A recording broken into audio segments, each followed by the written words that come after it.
जब आप बीमार पड़ते हो, आप दवा खाते हो। आप कभी ये सोचे हो कि जब आप दवा खाते हो तो वो हमारे शरीर में पचता कैसे है? देखिए, दवा शरीर में काम कैसे करता है, अगर आपको ये जानना है तो आपको 4 टर्म हमेशा याद रखना है, क्योंकि दवा शरीर में इन्हीं 4 चरणों से होकर गुजरती है और अपना काम करती है। पहला स्टेज है अब्जॉर्प्शन, दूसरा स्टेज है डिस्ट्रीब्यूशन, तीसरा स्टेज है मेटाबॉलिज्म और चौथा है एक्सक्रीशन। चलिए सबसे पहले हम ये जान लेते हैं कि जो दवा हम खा रहे हैं उसका हमारे जीआईटी ट्रैक्ट में अब्जॉर्प्शन कैसे होता है। देखिए, जैसे ही हम अपने स्टमक में मेडिसिन को लेंगे, सबसे पहले ये मेडिसिन हमारे स्टमक जूसेस के कांटेक्ट में आता है।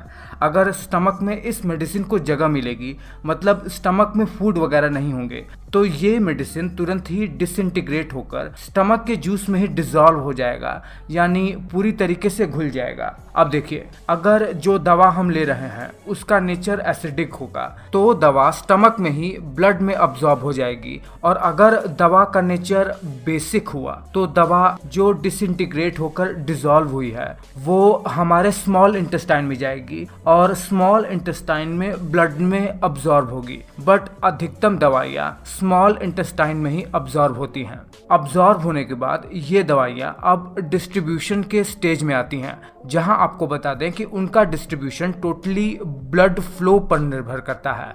अगर आपको ये लगता है कि हमारे शरीर में ब्लड का फ्लो शरीर के हर एक अंगों में समान होता है तो आप थोड़ा गलत है। शरीर में लिवर, ब्रेन और किडनी में ब्लड का फ्लो कंपैरेटिवली ज़्यादा होता है। इसीलिए इन ऑर्गन की तरफ जो हम दवा खाए रहते हैं, जो अब्जॉर्ब हुआ है दवा, वहाँ पर इन ड्रग्स का डिस्ट्रीब्यूशन ज़्यादा होता है। पर इसमें थोड़ा सा कॉम्प्लिकेशंस है। जो दवा हम खाए रहते हैं अगर वो फ्री फॉर्म में रहे तो आसानी से ऑर्गन में चली जाएगी।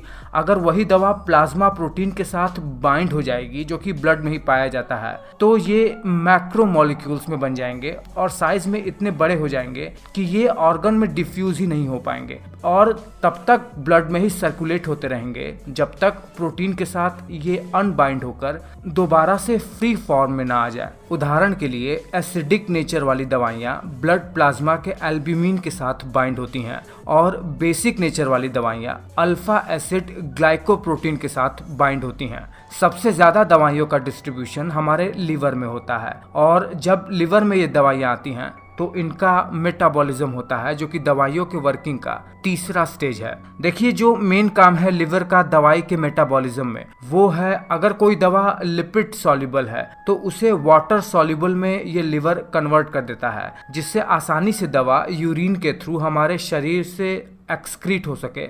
और इतना ही नहीं, लीवर दवाई के साथ बहुत सारा काम करता है। दरअसल अगर कोई दवा इनएक्टिव फॉर्म में है तो यही लीवर इन्हीं दवाइयों को एक्टिव फॉर्म में कन्वर्ट करके ब्लड में सर्कुलेट करवाता है। अगर कोई दवा एक्टिव फॉर्म में है तो ये लीवर क्या करेगा, उसे इनएक्टिव फॉर्म में कन्वर्ट भी कर सकता है ये लीवर, और ऐसा होने पर मैक्सिमम पोर्शन दवा का शरीर में काम नहीं कर सकता है। ऐसा भी काम लिवर कर सकता है। दरअसल लिवर में पहुंचने पर दवा के साथ बहुत सारी क्रियाएं होती हैं, और जब ये मेटाबॉलिज्म की क्रियाएं हो जाती हैं तो जो फाइनल प्रोडक्ट बनता है लिवर में उसे मेटाबोलाइट्स कहते हैं। आपको जानकर आश्चर्य होगा कि जितनी भी दवा हम खाते हैं उसमें से अधिकतम पोर्शन लिवर मेटाबॉलिज्म करके उसे निष्क्रिय कर देता है। इसीलिए डॉक्टर हमें जितनी दवा की ज़रूरत होती है उससे ज़्यादा अमाउंट में लिखता है, जिससे दवा के मेटाबॉलिज्म के बाद भी दवा हमारे ब्लड में सर्कुलेट होकर जहाँ ज़रूरी है वहाँ जाकर अपना काम कर सके। उसके बाद दवा के पाचन में आता है चौथा स्टेज,